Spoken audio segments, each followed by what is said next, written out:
not Jewish. She's Jewish. Sure. Probably did well. Okay, sorry.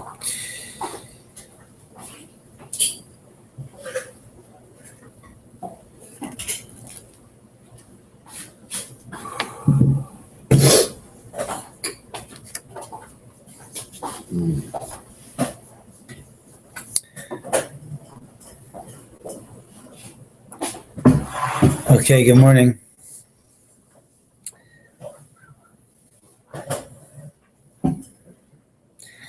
Welcome to everyone who's here and also to our greater audience out there. And this is our first venture into the live stream. And we welcome you to Ashreichem Yisrael, presenting the live teachings of a living master. So today's class is the teachings of Mottel Zilber. And we just began these teachings a few weeks ago, so I'll give a brief introduction for the broader audience out there of who Rav Mottel is. So Rav Mottel is a contemporary tzaddik.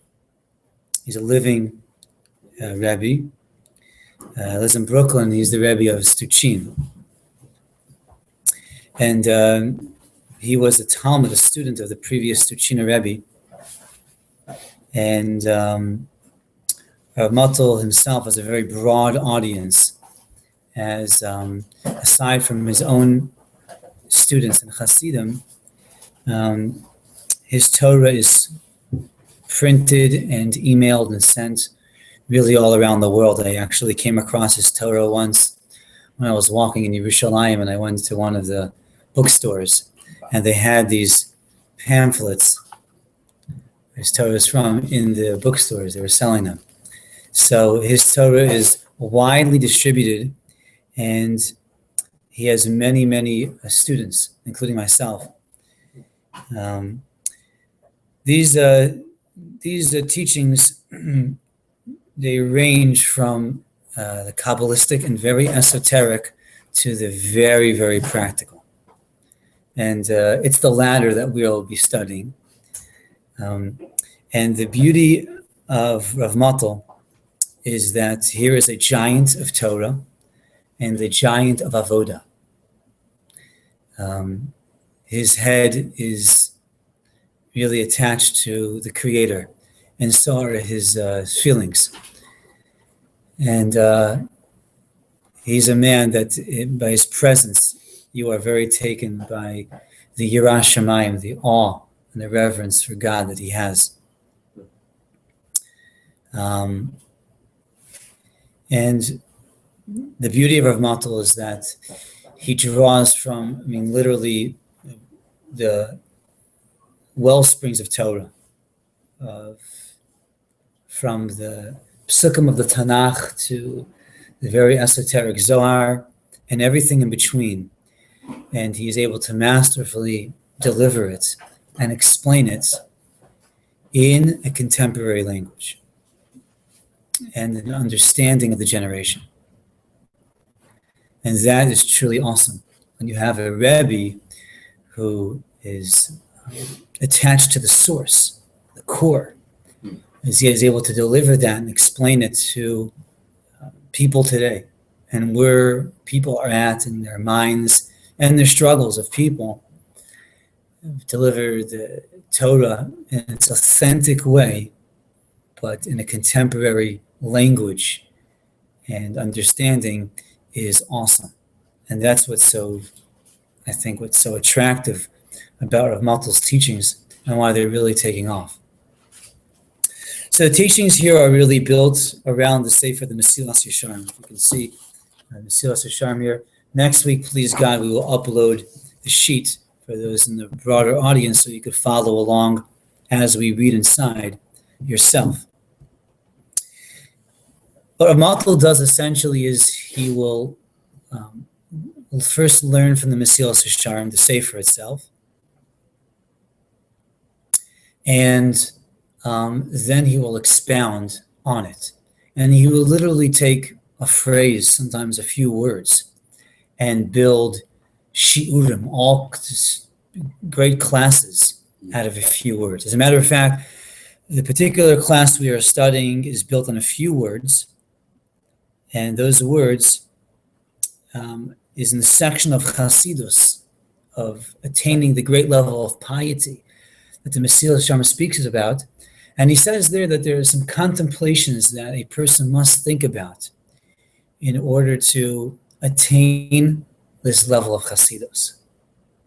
And one of the contemplations is to contemplate Godel Ahavaso Shel HaKadosh Baruch Hu al Yisrael, the immense love that Hashem has for the Jewish people.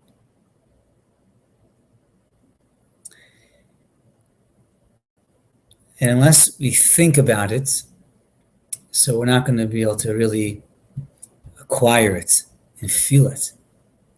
And there's an immense love that Hashem has for Yisrael. So these classes that we're studying now is really expounding and expanding this whole idea of God's love for the Jewish people. And we're learning it now most appropriately because as we prepare for Pesach, is the season where Hashem takes Bnei Yisrael as his people. And where the relationship with the people begins. Pesach is a season of love. And so therefore we want to get into that, try to contemplate that. Mm.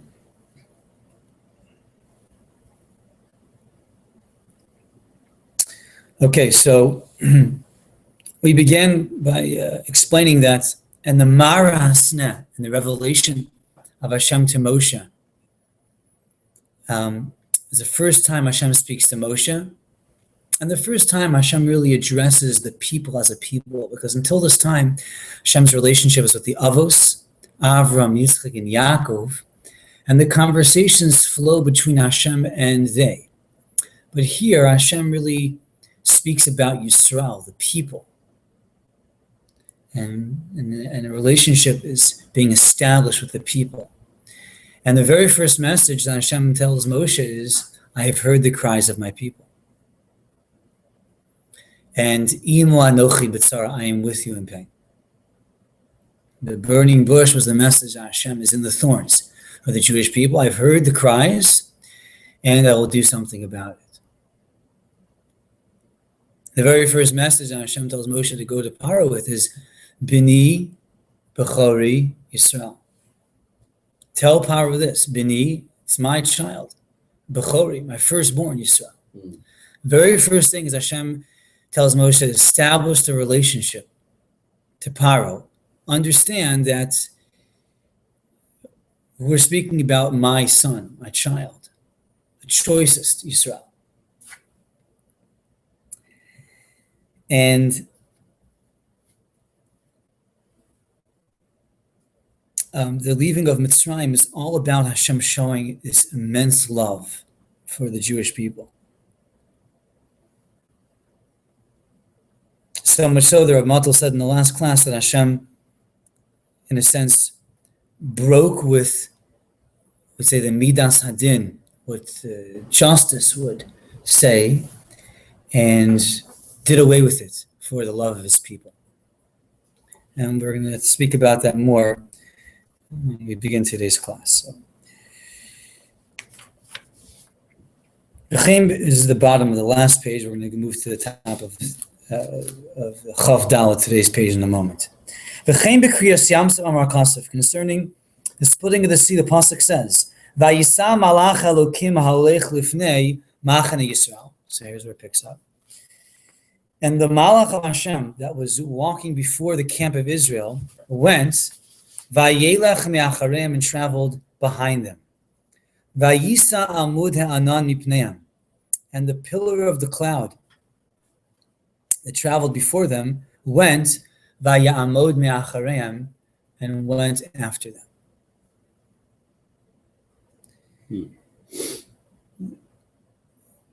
Kiviyachol, as if to say, K'dei lekabel as kol havanim v'hachitzim v'hablistros shezarku Mitzrayim al Yisrael. This is from the Mechilta, from the Medrash, that the angel of God that was walking before them, as well as the cloud of God, went behind them. Says the Medrash, to catch, to intercept the stones, the arrows that were being launched by Egypt against Israel. Similarly, it's written in the Hazinu, Kenasher Ya'ir Kino, like an eagle. Uva Rashi says, Al Pasuk, V'aseschem al kanfei nisharim, I will carry you on the wings of an eagle.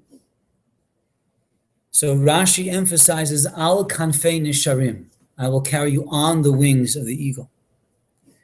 Says Rashi, Kinesher hanose goes alav al knafa. It's like an eagle that carries its children on its wing. Shekol shar ha'ofos nos nemes b'neim bein ragleim. Other birds place their children between their feet. Lefisha misyarim me'of acher shaporeach al gabeim, because they're fearful of other birds that are flying above them. But the eagle is only fearful of man. Shema yizrok bochetz, perhaps man will shoot an arrow at the eagle. Lufi she'ein of acher poreach al gabav, no other bird flies above the eagle. So his fear is only of man. Lekach nosnu al kanafav, and therefore places the children, the eagle does, on its wings.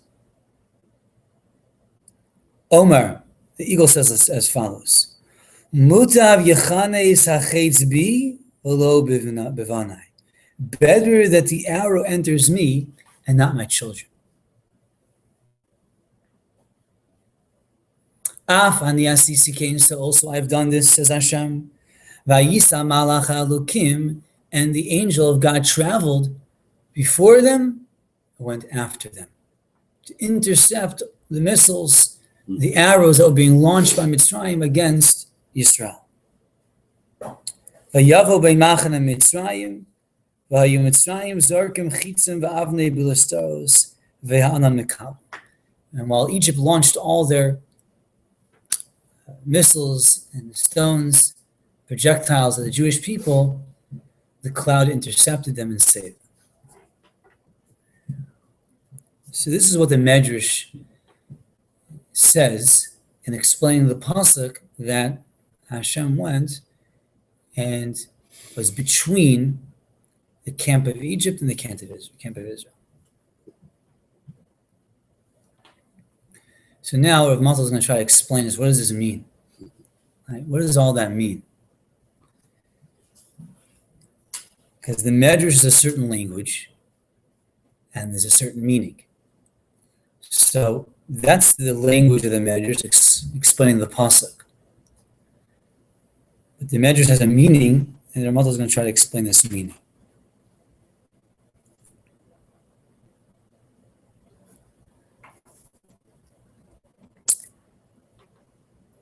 Ubir ha'inyanhu. The explanation of the matter is as follows.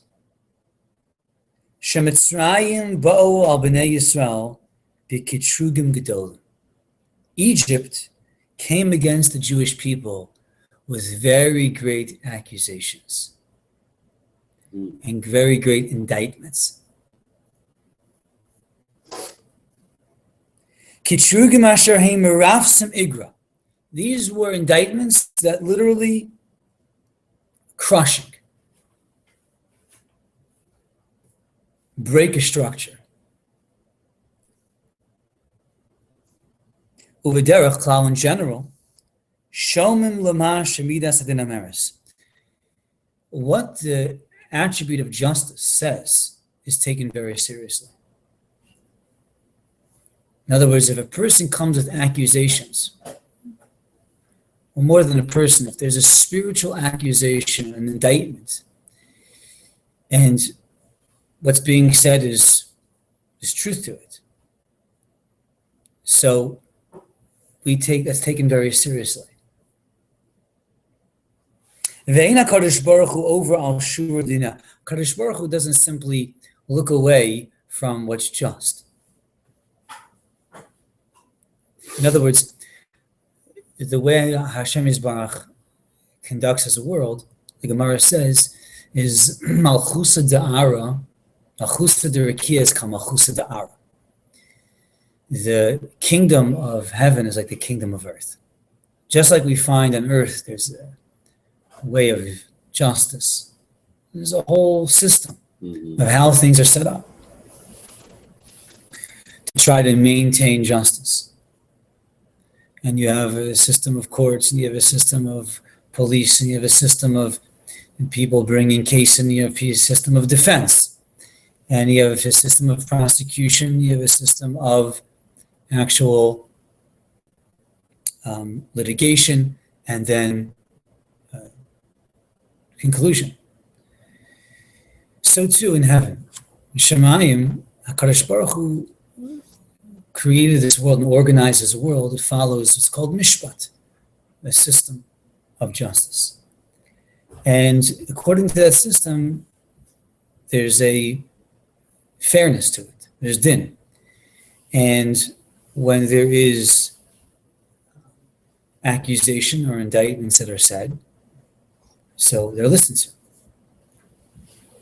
Says Rav Mottel, what was going on over here was a whole litany of accusation and indictments that were being made against the Jewish people, Bnei Yisrael. And according to the way HaKadosh Baruch Hu runs his world, it's taken very seriously. That's serious, okay? What do we have to say to answer that? What's our response?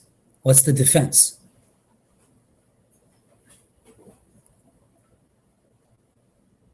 So listen to how he explains this. What does the Medrash mean that Egypt was launching projectiles against the Jewish people? That's true on a pshat level. It's true in the story. Egypt was chasing Israel, and they were using their weapons to try to stop them, to kill them. But what does it mean? What does the Medrash mean by this? Hainu, kochos hatzuma v'kochos ha'ma'orim kitrugim. Egypt was launching all sorts of forces of tumah and powers of accusations and indictments against the Jewish people. They were launching arguments. They were launching accusations against Israel. That's what it means that they were throwing missiles at them.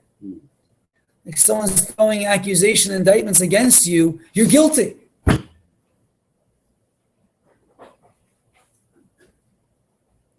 And this is literally what the Medrash says elsewhere. Shetan Saru Shel Mitzrayim, what Egypt's overseeing angel claimed. Halalu ovdei avodah zara, v'halalu ovdei avodah zara. This is from the Medrash, the Yalkut, that Egypt's overseeing angel made some very strong indictments against the Jewish people. And this is at Kriyas Yamsuf, when there was a force that was saying to do a miracle, do a nace for the Jewish people. The counter argument was, why? Why should they deserve a miracle? To do a miracle is really to do something extraordinary and to break the regular order of how Hashem Yisbarach runs his universe. You have to make a very strong case to perform a miracle. And the spiritual force of Egypt was making a counter case that they weren't deserving of a miracle. And the claim was, halalu ovdei avodah zara, halalu ovdei avodah zara. Says, my friends, look at what we're dealing with. The Egyptians are idolaters. So are the Jewish people. Say it again. The Egyptians are idolaters. So are the Jewish people. Because the Jewish people in Egypt were very steeped in idolatry. The Medrash says. on the pasuk mishchu kuchu, to draw and take the Pesach. It says mishchu, draw means draw yourself away from the idolatry. Because they were so attached to idolatry, the Jewish people were, that the command was first draw yourself away from the idolatry, and then you do the mitzvah of the carbon. So the spiritual source of Egypt argued the Jewish people are same thing as the Egyptians. There's no difference. For what reason should she perform a miracle? Where's the merit? What's the cause? There has to be a cause for a miracle. There's got to be some sort of claim, some sort of merit, some sort of reason to change the ordinary, which is Hashem's will of the Seder Olam, of how the world functions. And the source of Egypt said just the opposite. They're the same as Egypt, and they don't deserve anything.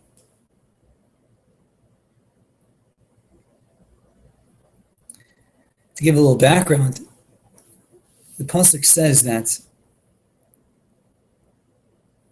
right, regarding the Kriyas Yam, says, Ki Hashem nilcham lahem b'Mitzrayim.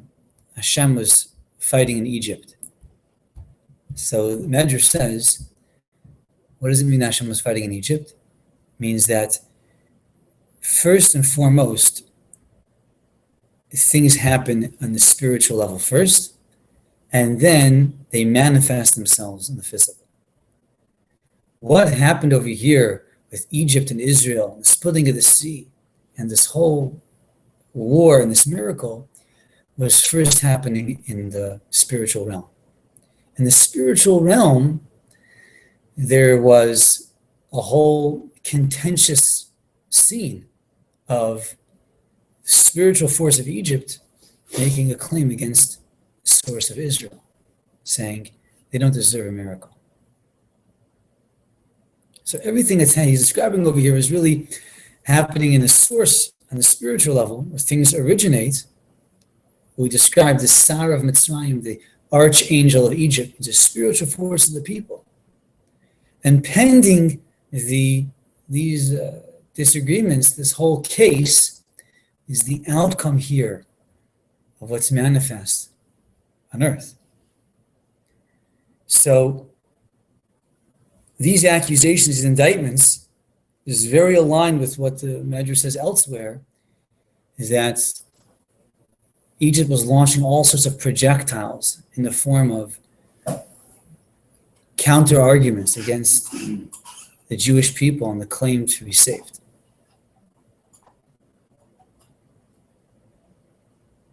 Ve'ezet tzedek yesh b'davar. Where's the justice? Shemitzrayim yiplu v'yitlu b'yam, that Egypt should be thrown and drowned in the sea.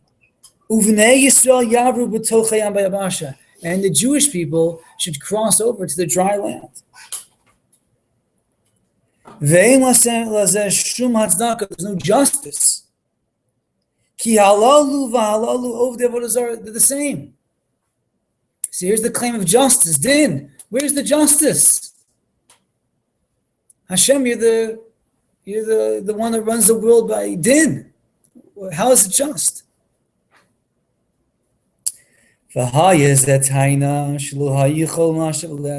a claim that they had no response to. It's a very strong claim.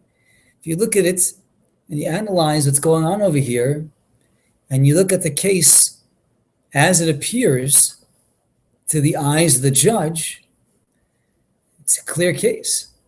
The indictments are strong and true. There was no answer in response to this claim.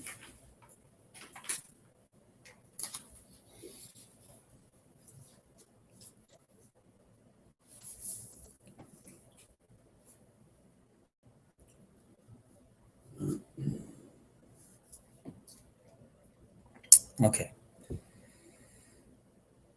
Says the Mottel.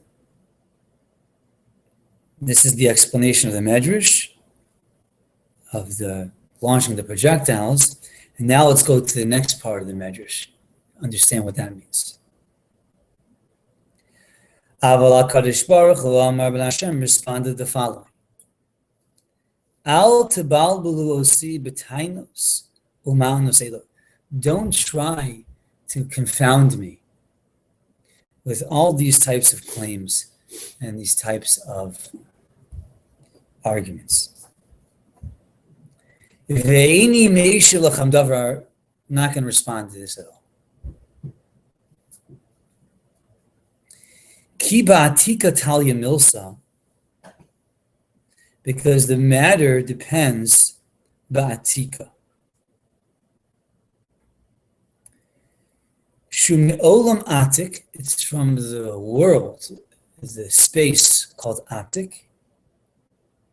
Shisham ein yicholim lahakshos kushos. There, you can't ask all your difficulties. Try to explain a little bit of what Mottel is saying. This is being drawn from the Zohar. And it's essentially Kabbalistic, what he's quoting from.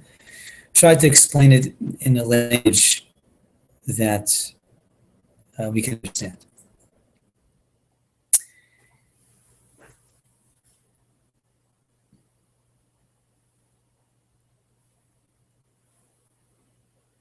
A person can view something and have a perspective on something that, according to their observation, they have an understanding. This is what it is. And according to their observation, and according to what they see, and their mind tells them, they have an understanding of what's happening. And they can have difficulties, questions. This is all the facts that's being presented to me. Here's all the evidence. I see it. I understand it. And there are questions or difficulties. And those can be very real and perhaps unanswerable when you're examining the viewable evidence. But our observations and our judgments are made based upon what we see and what our mind understands. If I can be shown something that I don't see and I don't know, a lot of those questions disappear. The Medrash tells a story about a certain person, Eliyahu Hanavi, and he asked to be able to sort of travel along with Eliyahu. And Eliyahu refused, and the person pestered him, and he finally agreed. And he said, on one condition, you can't ask any questions. And the Medrash goes on to say how this person observes how this Eliyahu comes to this family, and they take him in, and they're very, very poor, and but they do everything to be so hospitable to him. And before he leaves, like, he strikes their only cow with like a terrible disease, and it dies.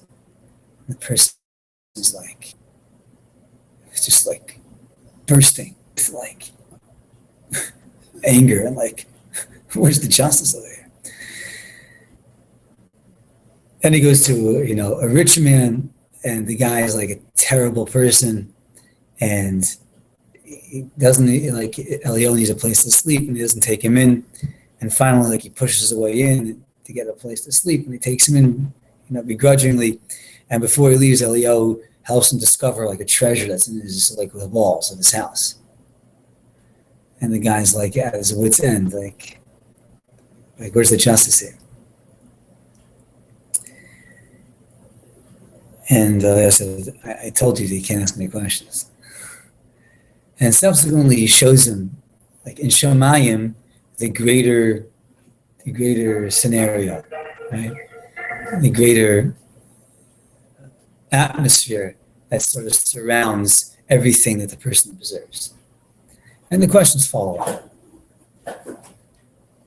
So that's a mashal where we have certain observations and certain perspectives and certain judgments that are very clear in our minds.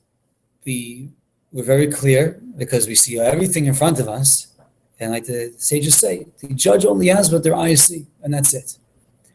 But we don't see everything. We don't see everything. So Hashem says like this, I'm not going to respond to these claims. These claims are coming from a certain place, with a certain perspective. And in that level, these are good claims. They're not really answerable. It's true. When you examine things as they are, halalu avdei avodah zara, halalu avdei avodah zara, Egypt and Israel aren't so different. And your claim is good. It's hard to distinguish. Your missile should hit the spot. Says Hashem, this whole matter depends ba'atika, Talia Milsa, depends ba'atika. There's a certain revelation of Hashem. Shume olam atik, it's called an olam atik, literally an ancient world. Shesham ein yichol mahakshus koshos. You can't ask questions there. These difficulties don't have a place in that world. They don't make sense there.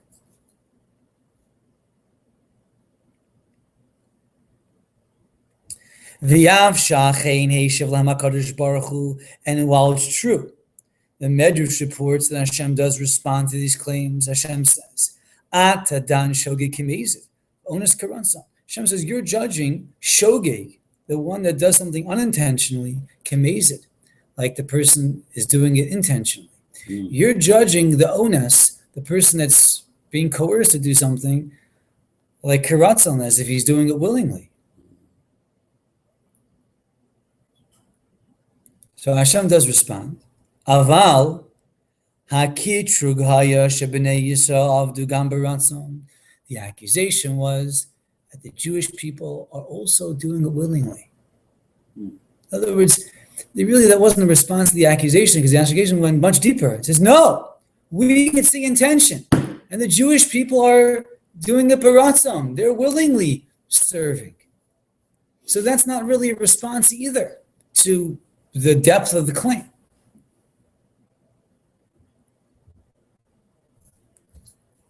Says a Mottel like this. So what does it mean that Hashem said that Bnei Yisrael's conduct was ba'onas, means they were coerced? That is actually highly concealed. As the fact that it was, one could say it was coerced, that was very concealed. V'rak ba'atika, and only in this revelation of Hashem called Atika, Yadu, it was known, Shebnei Yisrael avdu avodah zara ba'onas, that the service of the Jewish people of avodah zara was coerced. In other words, even if you were given an inside view, you would still say, they're doing this willingly. No, it's not that they're coerced to do this. They're doing this knowingly, they're doing this willingly. Still though, you're only privy to a certain level of understanding. And if you cut down to the core of what's really there, that behavior, that conduct is not willful.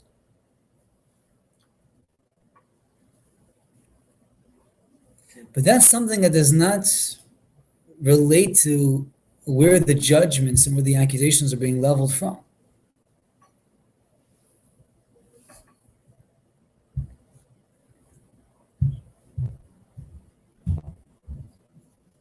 The klape chutz externally, it would appear that the Jewish people were complete idolaters.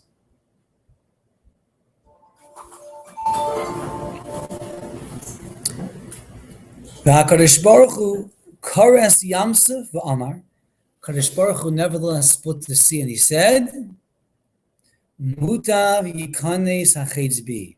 Better that the arrow enters me. Says Rav Mottel, what does it mean? Better that the arrow enters me. Hashem is saying this. I'm taking the hit. I'll take the arrow for the Jewish people. What does it mean? Hainu, in other words, Shiyuakitrugim alai, let all the accusations fall on me.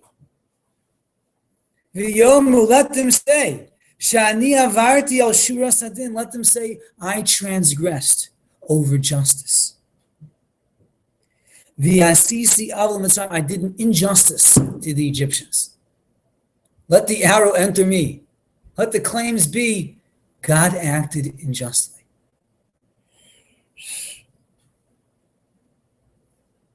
V'yomru alai ma'ashir, let them say what they want to say. V'lo yikanes b'banai, but let them not enter into my children. Says Rav Mottel, what does it mean that God said, let the arrow enter me? God said, yeah. On the level of din and what's perceptible to people and where they're going to draw their conclusions, they'll say the Jewish people are guilty and they're not deserving of a miracle. Says God, I'll take the hit. Let the arrow enter me. Let's leave it that they think I acted unjustly. It's not true on a greater level, on a deeper level, but it is true on the level that we're able to observe and judge. God says, I'll take the hit and let the world believe that I acted unjustly. Let the arrow enter me.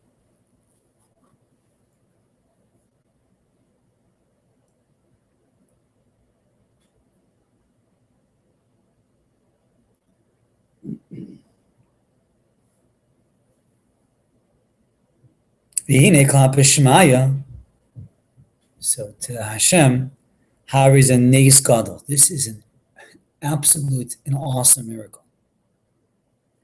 Shakarish Baruch Hu kiviyachol ya'aves es hadin chazon. Hashem, God forbid, sort of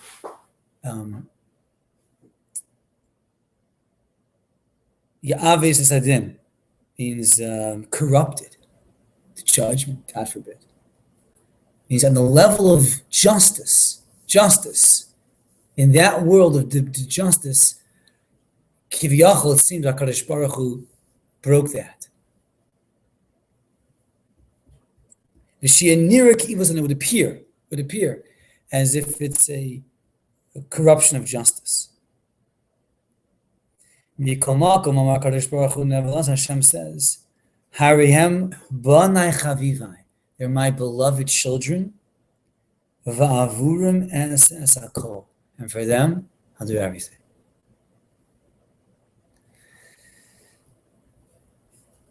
In other words,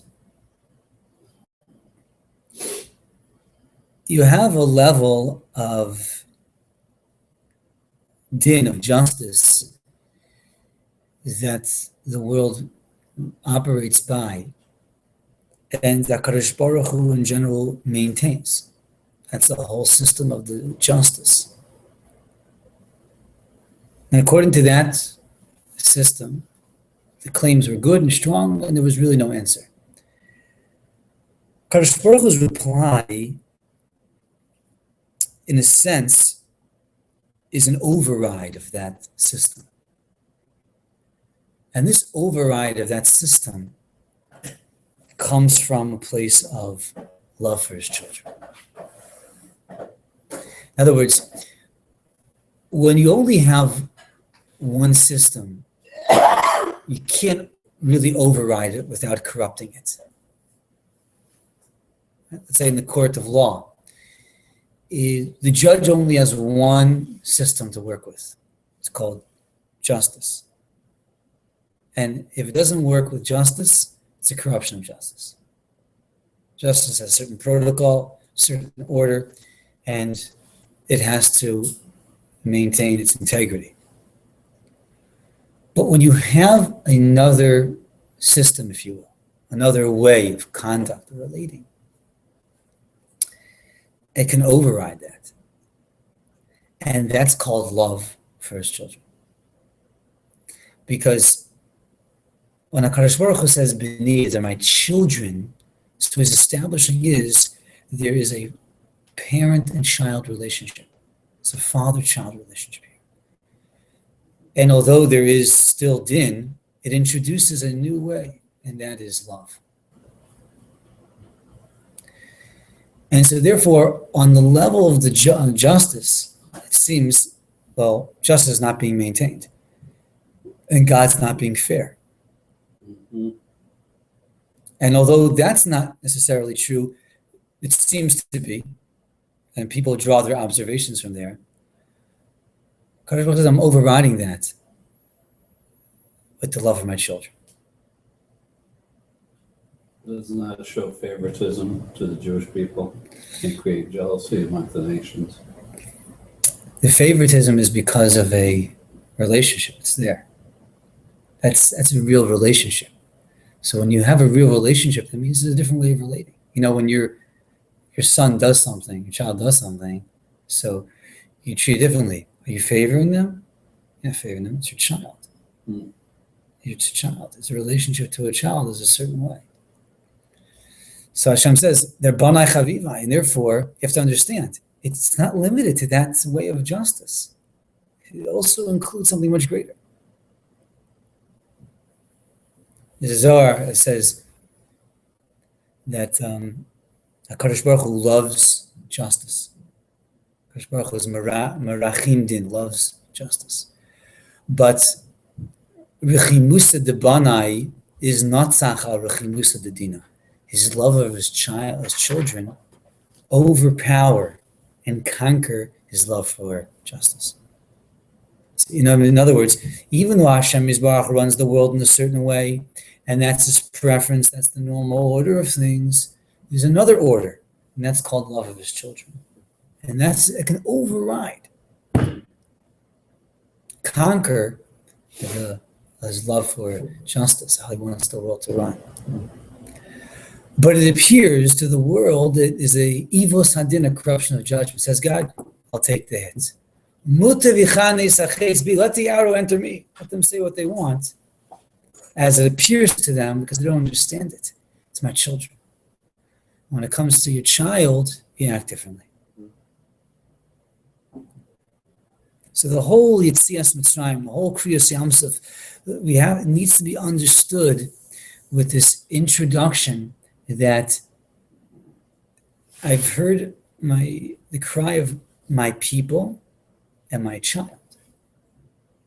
As Hashem tells Moshe, Shalach, tell Paro, Shalach as B'ni, and my son, my child. You have to. B'ni B'chor Yisrael means there's a relationship being established over here. And that relationship also has its own order of what's proper, how one behaves. And so as we continue to learn the Yetzias Mitzrayim, this is a way to be able to start to contemplate how Hashem really loves us, truly loves us. And the whole thing of taking the Jewish of Mitzrayim is really an act of love, an incredible love that broke all sorts of, ways of protocol and norms, because that's what a relationship of love does. And that is being initiated in the Yetzias Mitzrayim, leaving of Egypt, and is very important to contemplate as we are approaching the whole season of Pesach. Speak about Hashem taking us out of Mitzrayim. And we're going to be saying in the Shmoneh Esrei, you chose us, you loved us. We can begin to get a little bit in touch with that love, and we begin to contemplate what really went on, what was happening in the Yetzias Mitzrayim, what was going on in the atmosphere of the leaving of Egypt, what it meant that Hashem took us out of Mitzrayim.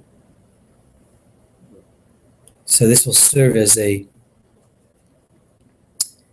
way for us to begin to be misboning, to contemplate the great love that Hashem has for us and to feel loved. And this is a very, very important entry into Avodas Hashem, into the service of God, as we'll explain more later on. And we're doing it here through the context of the story of leaving Mitzrayim.